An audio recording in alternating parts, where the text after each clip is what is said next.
السلام علیکم ورحمۃ اللہ تعالی وبرکاتہ۔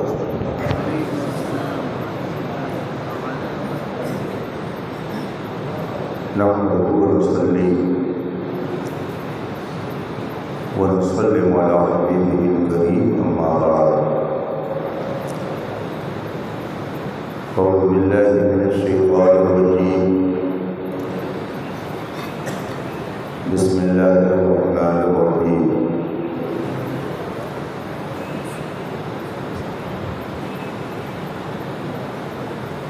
إن الذين آمنوا وعملوا الصالحات سيجعل لهم الرحمن ودا۔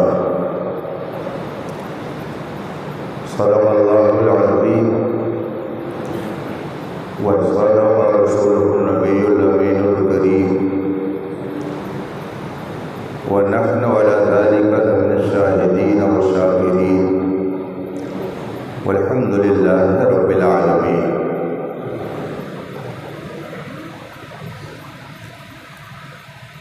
بزم پاک میں جلوہ فرما اساتین ملت، حاضرین باوقار، بالخصوص شہزاد حضور صدر الشریعہ ممتاز الفقہاء سلطان المناظرین حضور محدث کبیر دعوت برکاتہ العالیہ،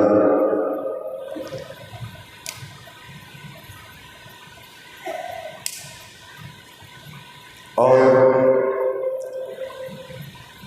خانوادہ صدر الشریعہ کے وہ جملہ ماں وجود جن کی روشنی سے آج صرف بر صغیر ہی نہیں بلکہ دنیا کا بے شمار خطہ روشنی پا رہا ہے۔ حضور صدر الشریعہ خلیفہ اعلیٰ حضرت قدس سرہ کا یہ عرص مبارک جو حالات کے پیش نظر محدود پیمانے پر منعقد ہے، ہمارے اور آپ کے لیے نہایت سعادت کی بات ہے کہ ان حالات میں بھی ہم اور آپ صاحب عرص سے فیوض و برکات لینے کے لیے یہاں حاضر ہو گئے۔ مجھ سے پیشتر آپ حضرات نے بہت معلوماتی خطاب اور تقریریں سماعت فرمائی، اور ابھی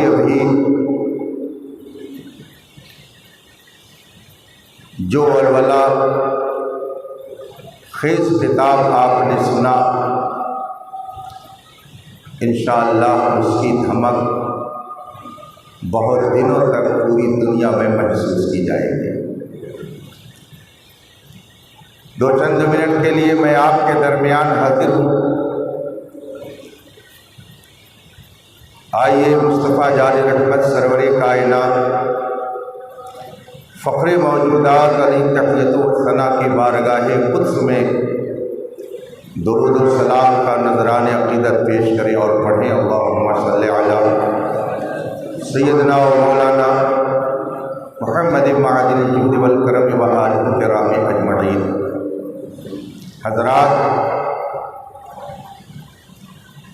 اللہ رب العزت اپنے دین کی حفاظت کے لیے ہر دور میں ایک ایسی جماعت کو کھڑا کرتا رہے گا جو اسلام پر ہونے والے حملوں کا جواب دے گی، اور جس جماعت کے ذریعہ اسلام کی سچی تصویر امت مسلمہ کے سامنے بے غبار آئینے کی طرح موجود اور باقی رہے گی۔ 1400 سال کی تاریخ اٹھا کر آپ دیکھیں، رسول پاک صلی اللہ علیہ وسلم کے ظاہری دنیا سے تشریف لے جانے کے بعد سے لے کر اب تک ہر دور میں کسی نہ کسی نام سے فتنے بھی اٹھے، مگر ان فتنوں کی سرکوبی کے لیے اللہ نے بہتر سے بہتر انتظام بھی فرمایا۔ یزیدیت کا فتنہ ہو، اعتزال کا فتنہ ہو، تشبیہ و تجسیم کا فتنہ ہو، یا اس دور آخر میں دیوبندیت و وہابیت اور رافضیت کا فتنہ ہو، ہر فتنے کو ختم کرنے کے لیے اللہ نے کسی نہ کسی شخصیت کو کھڑا کیا ہے۔ جس وقت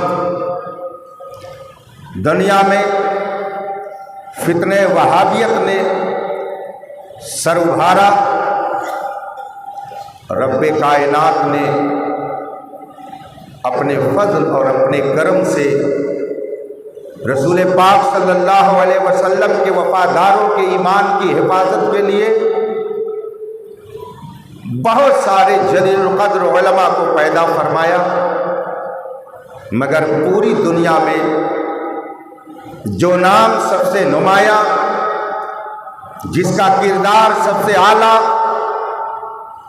جس کا کارنامہ سب سے بلند، جس نے باطل کے خلاف سینہ سپر ہو کر حق کی آواز کو بلند کیا اور ہر باطل فتنے کی سرکوبی کے لیے اپنی زندگی کو وقف کر دیا، دنیا اسے مجدد دین و ملت امام احمد رضا کے نام سے جانتی ہے۔ میں نے ایک موقع پر چند علماء کے درمیان یہ بات رکھی کہ دنیا میں بہت ساری جگہوں پر بڑے بڑے علماء موجود تھے، مگر کیا وجہ ہے پورا کا پورا صوبہ، پورا کا پورا ملک بدعقیدہ بن گیا، مگر ہندوستان ہزار کوششوں کے باوجود وہابیت و بدعقیدگی کی گود میں مکمل طور سے نہیں جا سکا، بلکہ 70 سے 80% تک مسلم آبادی آج بھی اپنے نبی کے ساتھ سچی وفاداری کا دم بھرتی ہے۔ کیا وجہ ہے؟ ایران شیعیت کی گود میں چلا گیا، حجاز وہابیت کی گود میں بیٹھ گیا۔ کیا وجہ ہے؟ بے شمار ممالک بدعقیدگی کی زد میں آ گئے، مگر ہندوستان آج بھی نبی کے وفاداروں سے بھرا ہوا ہے۔ چند علماء کے سامنے جب میں نے یہ بات رکھی تو ان میں سے ایک صاحب نے فرمایا، صحیح بات یہ ہے کہ دیگر ملکوں میں کوئی احمد رضا نہیں تھا، ہندوستان میں اللہ نے امام احمد رضا پیدا فرمایا، جس نے ہندوستانی مسلمانوں کے دین کے تحفظ کے لیے جو کام کیا ہے صبح قیامت تک اسے بھلایا نہیں جا سکتا۔ اس کی خدمات ہی کی بدولت جس طرح سے ہندوستانی مسلمانوں کا ایمان محفوظ ہے، دنیا کے جس خطے میں چلے جائیے ان کی خدمات کا آپ کو وہاں بھی جلوہ نظر آئے گا۔ تبھی تو دنیا کہہ رہی ہے ڈال دی قلب میں عظمت مصطفیٰ سیدی اعلیٰ حضرت پہ لاکھوں سلام۔ دنیا کے جس خطے میں چلے جائیے جہاں پر اہل سنت و جماعت کے لوگ پائے جاتے ہیں، وہاں پر آپ کو امام احمد رضا کے افکار و نظریات کو پھیلانے والے بھی ملیں گے۔ امام احمد رضا قدس سرہ کے خانے علم سے فیضیاب ہونے والوں کی ایک لمبی فہرست ہے، مگر ان میں نمایاں نام حضور صدر الشریعہ بدر الطریقہ علامہ امجد علی اعظمی علیہ رحمت و رضوان کا ہے۔ آپ امام احمد رضا کے احب الخلفاء کہے جاتے ہیں۔ خلفاء میں جو امتیاز حضور صدر الشریعہ کو حاصل تھا وہ اور کسی کو نہیں حاصل تھا۔ ایسا نہیں کہ صدر الشریعہ علیہ رحمت و رضوان کسی تملق و چاپلوسی کی بنیاد پر اس منصب پر فائز ہوئے تھے۔ رب قدیر نے اپنے کرم سے جو صلاحیتیں صدر الشریعہ کو دی تھیں، ان صلاحیتوں کے ذریعہ اعلیٰ حضرت نے پوری دنیا میں جو فقہ حنفی کا پیغام پہنچانے کا کام کیا ہے، اس کی بدولت صدر الشریعہ احب الخلفاء کہے جاتے تھے۔ اعلیٰ حضرت کے فیض و برکات کے عظیم چشمے کا نام صدر الشریعہ ہے۔ اعلیٰ حضرت قدس سرہ کے حاضر باشوں میں ایک لمبی فہرست ہے، مگر حضور صدر الشریعہ علیہ رحمت و رضوان نہایت ممتاز اور منفرد نظر آتے ہیں۔ جس طرح سے حضور صدر الشریعہ رحمت اللہ تعالی علیہ اعلیٰ حضرت کے حب الخلفاء ہوئے، اور حضور صدر الشریعہ نے اپنی زندگی کے آخری لمحے تک امام احمد رضا کے افکار و نظریات کو پوری دنیا میں پھیلایا، اور جس اخلاص کے ساتھ وہ بریلی سے وابستہ رہے کہ ایک جلیل القدر عالم نے جب یہ تحریر فرمایا اور میں نے پڑھا تو میری حیرت کی انتہا نہ رہی کہ سرکار مفتی اعظم ہند رضی اللہ تعالیٰ عنہ کی بارگاہ میں صدر الشریعہ کا ذکر آ گیا۔ حضور مفتی اعظم ہند کی آنکھیں نمناک ہو گئیں اور فرمایا یہ صدر الشریعہ کا اخلاص تھا کہ انہوں نے بریلی ہی کو اپنی زندگی کے آخری لمحے تک اپنا گھر سمجھا۔ وہ کثیر التعداد طلبہ کے استاذ تھے، با اثر پیر تھے، شیخ تھے، ان کی شخصیت علمی شخصیت تھی۔ اگر وہ چاہتے تو اپنا ایک الگ دارالعلوم قائم کر کے اس پر تنہا قابض ہو جاتے، مگر اخلاص نے انہیں یہ کرنے نہیں دیا۔ انہوں نے بریلی ہی کو اپنا وطن سمجھا۔ جس کے اخلاص کی داستان پوری دنیا میں پڑھی جا رہی ہے، اس ذات کا نام صدر الشریعہ ہے۔ اس ذات نے قوم کو جو عطا کیا، پوری جماعت کے خانوادوں کے آپ حالات معلوم کر لیجئے تو آپ کو یہ محسوس ہوگا کہ حضور صدر الشریعہ کا فیضان جس طرح سے آج پوری دنیا میں عام و تاب ہے، آپ کو کم خانوادے اس طرح سے دکھائی دیں گے۔ حضور صدر الشریعہ رحمت اللہ تعالی علیہ نے امت مسلمہ کی رہنمائی کے لیے ایک عظیم کتاب جو بہار شریعت لکھی۔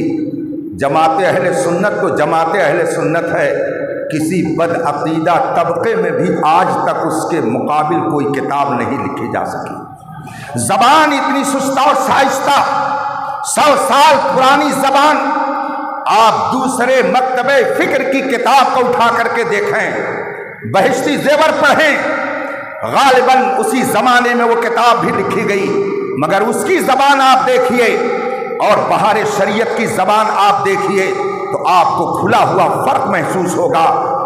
بہار شریعت کی زبان ایسا محسوس ہوتا ہے کہ آج کے ماحول میں لکھی ہوئی زبان ہے۔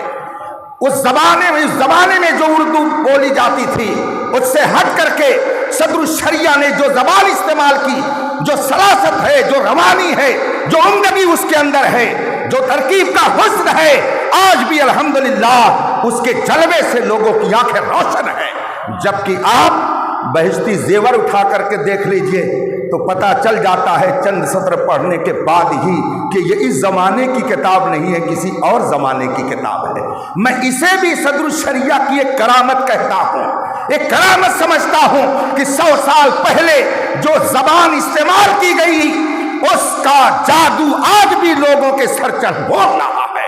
حضور صدر الشریعہ رحمت اللہ تعالی علیہ نے جس وفاداری کے ساتھ امام احمد رضا کے افکار و نظریات کو پوری دنیا میں پھیلایا، حضور صدر الشریعہ علیہ رحمت و رضوان کے بعد آپ کے شہزادوں نے ہند و پاک میں جو کام کیا، علامہ عبد المصطفیٰ اظہری علیہ رحمت و رضوان نے پاکستان کی سرزمین پر جو عظیم الشان کارنامے انجام دیے، آپ اسے بھی مطالعہ میں لا سکتے ہیں، مگر ہم جنہیں اپنے ماتھے کی آنکھوں سے دیکھ رہے ہیں، جن کے کارناموں کو ہم سن بھی رہے ہیں، دیکھ بھی رہے ہیں، ماتھے کی آنکھوں سے جس کا مشاہدہ کر رہے ہیں، وہ ذات حضور محدث کبیر کی ہے۔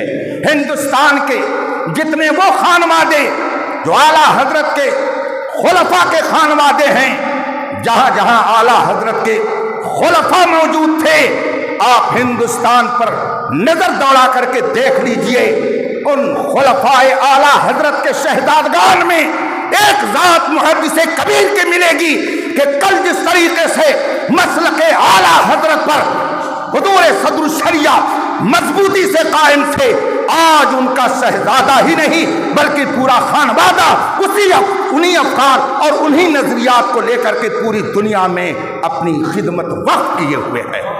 حضور محدث کبیر کے بارے میں ابھی بہت شاندار باتیں آپ نے خطیب لاسانی، خطیب ہردل عزیز، معتمد و مستند حضور محدث کبیر علامہ مفتی شمشاد صاحب قبلہ سے آپ نے سماعت کیا۔ مجھے 25 سال پہلے کی بات یاد آ گئی جب حضرت مفتی شمشاد صاحب حضرت کے حوالے سے گفتگو کر رہے تھے۔ یہ لفظ ممتاز الفقہا یہ غالباً اسی شاگرد نے پہلی بار استعمال کیا تھا جس کے تعلق سے ابھی بہت ساری باتیں آپ نے سماعت کر لی ہیں۔ جب آج سے 25 سال پہلے سن 1994 میں فقہی سیمینار میں شرکت کرنے کے لیے پہلی بار حاضر ہوا، حضور محدث کبیر کی تنقیح، آپ کی تدقیق اور باریک بینی اور پھر بحث و مباحثہ جس انداز سے لوگوں نے دیکھا اور ایک ایک مسئلے پر ایسی جرح و قدح اور اس طریقے سے آپ نے تدقیق اور تحقیق کے دریا بہائے، اسی موقع پر اسی صاحب نے کہا تھا کہ محدث کبیر تنقیح کے بادشاہ ہیں۔ جو کل تک تنقیح کا بادشاہ تھا، آج بادشاہ کے چپراسی کی حیثیت بھی تمہارے نزدیک غالباً نہیں ہے۔ یہ انقلاب کیوں آ گیا؟ نظریں بدل گئیں تو نظارے بدل گئے۔ اللہ تبارک و تعالی ایسوں کی اصلاح فرمائے اور ہمیں اپنے اسلاف کے نقش قدم پر چلنے کی توفیق عطا فرمائے۔ مجھے اچھی طرح سے یاد ہے جب گفتگو ہو رہی تھی شیئر بازاری کے حوالے سے، گفتگو ہو رہی تھی انشورنس کے حوالے سے، جیون بیمہ کے حوالے سے، اور جب حضور محدث کبیر کے سامنے لا کر کے انہوں نے اپنی باتوں کو رکھا اور اعتراض در اعتراض حضور محدث کبیر نے ایک ایک جملے پر جب فقہیات کی روشنی میں گفتگو شروع کی، سب حیران و پریشان تھے اور ان کو کہنا پڑا کہ یہ صرف فقیہ ہی نہیں ہے بلکہ اپنے دور کا ممتاز الفقہا ہے۔ جو ممتاز الفقہا ہو، جو محدث کبیر ہو، اگر کوئی اسے آنکھ دکھانے کی کوشش کر رہا ہے تو گویا یہ ہمالیہ پہاڑ سے ٹکرانے کی ناکام کوشش کر رہا ہے۔ اللہ تبارک و تعالی اپنے حبیب کے صدقے میں انہیں سمجھ عطا فرمائے۔ ابھی حضرت علامہ مفتی شمشاد صاحب نے فرمایا کہ یہاں عید کر رہے ہیں اور دوسری جگہ کہہ رہے ہیں کہ مطلع صاف تھا، وہ عید غلط ہوئی، وہ کسی اور جگہ کی بات نہیں، وہ میرے شہر خلیل آباد ہی کی بات ہے۔ ایک صاحب نے خلیل آباد سے یہاں فون کیا اور کہا کہ آپ بتائیے مطلع کیسا تھا، شہادت کیسی تھی؟ تو انہوں نے کہہ دیا کہ مطلع تو یہاں پر صاف تھا، اس لیے وہ شہادت صحیح رہی۔ بعد میں جب میں نے معلوم کیا تو وہی بات ثابت ہوئی جو ابھی حضرت نے فرمائی ہے کہ انہوں نے بھی عید جمعرات ہی کو کی۔ اب اس کو نفاق کہا جائے کہ کیا کہا جائے کہ ایک طرف تمہارے نزدیک عید صحیح نہیں ہے اور دوسری طرف تم عید کر رہے ہو، اس کا مطلب ہے کہ تمہیں شریعت نہیں پیاری ہے، تمہیں اپنی طبیعت پیاری ہے۔ جب تم نے چاہا حضور محدث کبیر سے بغض ظاہر کر دیا اور جب دیکھا کہ حالات کچھ اور ہیں تو انہی کے صف میں مل کر کے تم بھی اللہ اکبر کہہ کے کھڑے ہو گئے۔ اللہ تبارک و تعالیٰ ایسے لوگوں کی بھی اصلاح فرمائے۔ رفیقان محترم، اس وقت ہم لوگ جس مسجد میں بیٹھ کر یہ عظیم الشان پروگرام دیکھ رہے ہیں اور اس میں شرکت کر رہے ہیں، یہ مسجد بھی حضور محدث کبیر کی محنتوں کا نتیجہ ہے۔ گھوسی کو حضور محدث کبیر کی ذات نے پوری دنیا میں متعارف کرایا ہے۔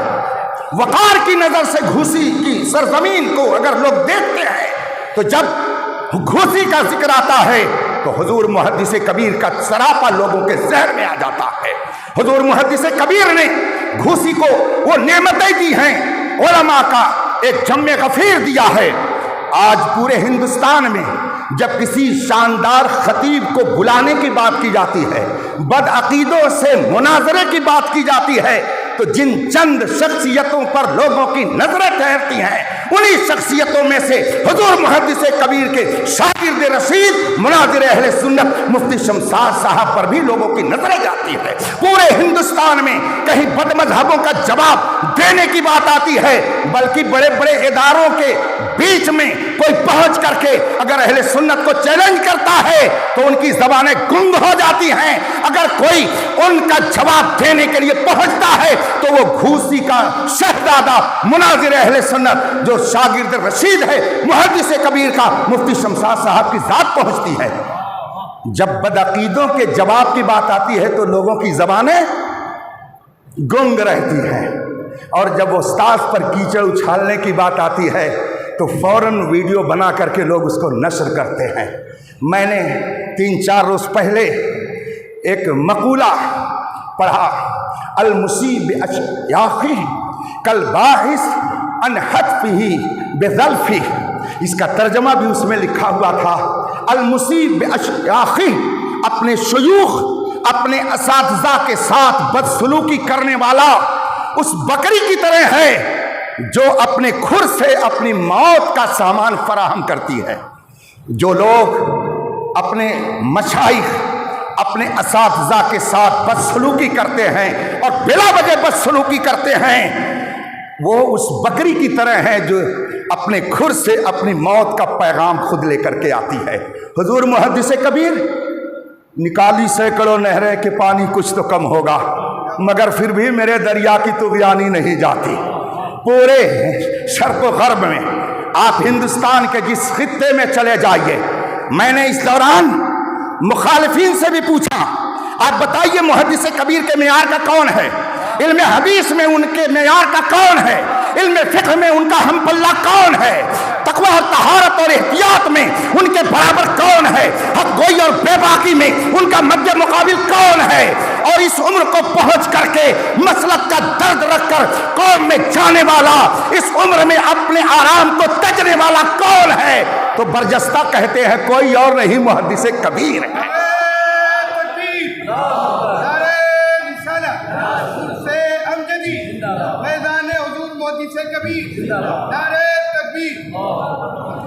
اکیلا ہوں مگر آباد کر دیتا ہوں ویرانہ، یہ شان محدث کبیر کی ہے۔ اکیلے ہیں مگر حضور تاج الشریعہ کی زبان میں یہ تنہا نہیں ہے، ایک انجمن ہے، ایک انجمن کا نام محدث کبیر ہے، علم کی اکیڈمی کا نام محدث کبیر ہے، تقوی اور طہارت کے بلند مینار کا نام محدث کبیر ہے، فضل و حکمت کے چمکتے چاند اور سورج کا نام محدث کبیر ہے۔ جو چاند پر تھوکتا ہے، تھوک چاند پر نہیں جاتا ہے، خود اس کے منہ پر آتا ہے۔ لوگ دیکھ رہے ہیں ذلت کون اٹھا رہا ہے اور کس کی بارگاہ میں لوگ عقیدتوں کے پھول نچھاور کر رہے ہیں۔ رفیقان محترم، ہم اور آپ بہت خوش نصیب ہیں کہ آج ہمارے درمیان حضور محدث کبیر جلوہ فرما ہے۔ جب کوئی مشکل مسئلہ پیش آتا ہے تو ہم محدث کبیر کی طرف رجوع کرتے ہیں۔ ہم نے بددیانتوں کی بددیانتی کو بھی دیکھا ہے۔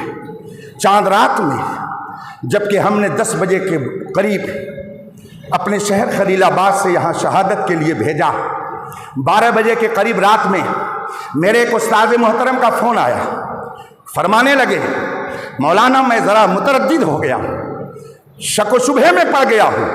میں نے کہا حضرت کیا بات ہے؟